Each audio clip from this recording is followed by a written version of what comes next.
Hello everybody, it is Monday the 8th of February and it's time for the next part of our story of Witch Wars.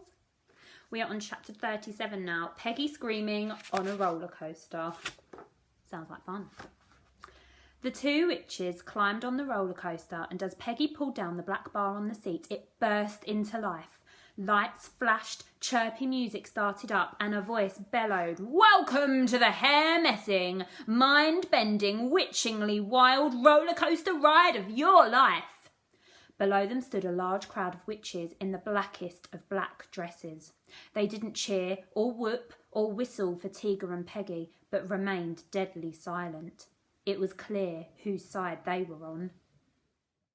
The roller coaster shot forward and spun round in loops. "We don't have time for this," Tiga cried.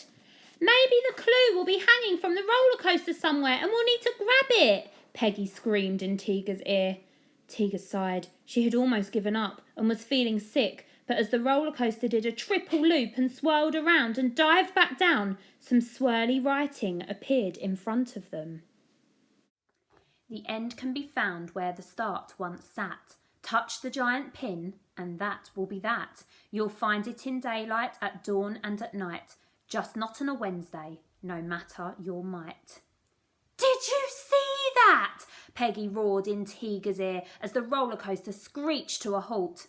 Tiga steadied herself as she stepped out of the carriage. "Well, the end can be found where the start once sat. We started at Linden House, so it must mean there."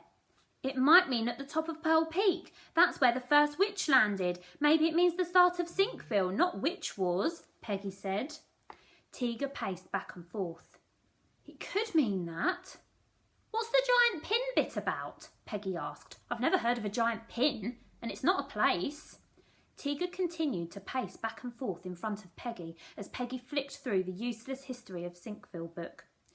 "We could just do the TV spell and see where Felicity Batter's gone," Peggy suggested. "But she might be wrong," said Tiga. "We have the clue. We have all we need to solve it. We can do it." Peggy threw the History of Sinkville book on the floor.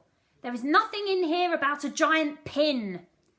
"What does it mean?" Tiga thought. She started to pace, faster and faster. "Think, Tiga Wickerbill. Think, you big witch." "You've stopped," said Peggy. Tiga was frozen on the spot. A huge grin spread like jam across her face. "It's an anagram, like my name. When you mix up the letters of Tiga Wickerbill, it spells, 'I am a big witch.'"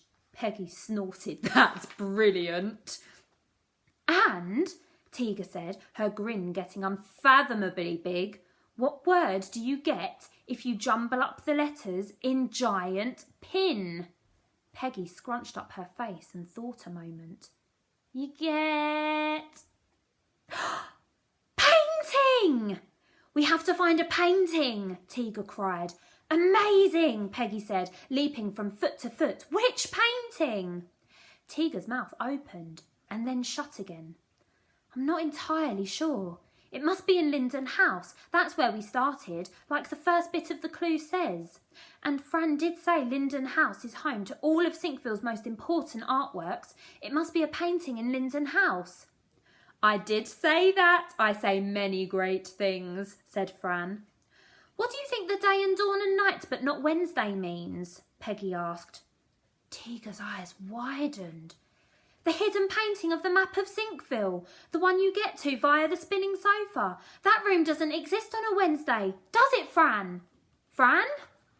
Fran had vanished. "Yes!" Peggy cried. "That's it!" "Where's Fran?" Tiga asked. "She was here just a moment ago." "No time for Fran," said Peggy. "If Felicity Bat is already on her way there, we're never going to beat her. Linden House is miles and miles from Pearl Peak." "There must be a quicker way," Tiga mumbled, and then she remembered something. "Pegs, do you know where the Pearl Peak bookshop is?" Peggy looked confused. "Now, Tiga, I love books, but this is no time for book shopping." Tiga grabbed her arm. "There's a shortcut to the towers in the Pearl Peak bookshop. I saw it on one of the towers when we went there, and the towers is much closer to Linden House than Pearl Peak." Peggy squealed and they raced down the hill to a little bookshop. The outside was covered in frost and the inside was stuffed with black books. "No, of course you can't take the shortcut," a grumpy witch with small round glasses said. "Mother, my doll is missing," a little witch next to her squealed. "My doll is missing! Missing!" "You know," said Peggy, "you should look in a little doll shop in the docks called Desperate Dolls. The witch who owns the shop collects all the lost dolls in Sinkville and, fixes them." This seemed to please the little witch. "She's good. Let her use the shortcut, Mother. Let her use the shortcut, Mother." The grumpy witch growled and rolled her eyes. "Oh, fine. Use the shortcut."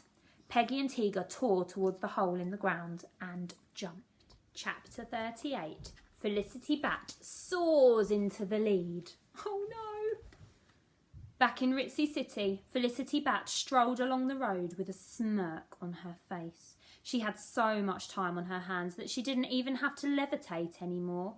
A roar sounded around her.